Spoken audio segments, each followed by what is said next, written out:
আমাদের জায়গা দে। Break ধরছিলাম, break এখনো ধরছি, নিউট্রাল করছি, এখন আমি হ্যান্ড ব্রেক উঠাবো। কি ব্রেক? Hand brake. এখন আমি পায়ের ব্রেক ছেড়ে দিলাম। হ্যান্ড ব্রেক উঠাইলে পায়ের ব্রেক ছেড়ে দেওয়া যায়, বোঝা গেছে? ম্যাক্সিমাম বলবে কি হ্যান্ড ব্রেক উঠানো পরীক্ষার সময়, কি বলবে? হ্যান্ড ব্রেক উঠানো। এখন হ্যান্ড ব্রেক উঠাইছো, ঠিক আছে, হ্যান্ড ব্রেকটা শেখার দরকার আছে, কিন্তু কোনো কোনো সময় বা কোনো কোনো গাড়িতে হ্যান্ড ব্রেক কাজ নাও করতে পারে, হ্যান্ড ব্রেক নাও করতে পারে। কিন্তু ব্রেকের কাজ না করলে কি গাড়ি চালাবে সেটা কেউ? হ্যান্ড ব্রেক নাই, আমি কি গাড়ি চালাতে পারবো না? কিন্তু ব্রেক নাই, গাড়ি চালাবো? অবশ্যই না।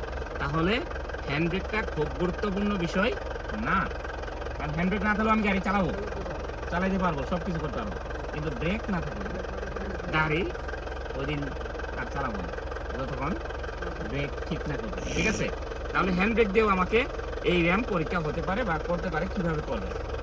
সেম ক্যাটাগরি, আমি পায়ের ব্রেকে ছিলাম, ওই সিচুয়েশনটা, ওই পজিশনটা। তাহলে আমি এখন কি করব? ক্লাস ধরলাম, এক নাম্বার দিয়ে দিলাম। আমি কিন্তু এখন পায়ের ব্রেক নাই, ধরিও নাই, আছে কোথায়? Hand brake. তাহলে সিস্টেম আগের মতোই, ক্লাসটা আমি ওই যে আগের মতো শব্দ পরিবর্তন হয়েছে হয়েছে। এখন আমি কি করব? পায়ের ব্রেক ছাড়ছিলাম, এখন কোন ব্রেক ছাড়বো? Hand brake.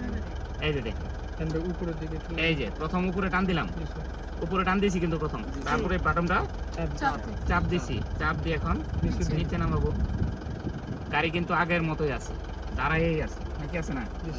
এখন দাঁড়ায় থাকার ওই যে ওই পজিশন, আমি হালকা অ্যাক্সিলারেটর চাপ দিই, ক্লাস আস্তে আস্তে ছেড়ে দিই। গেছে গাড়ি? যাচ্ছে উপরে?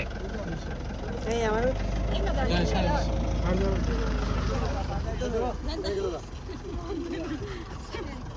মান তাই তোরে তো লামা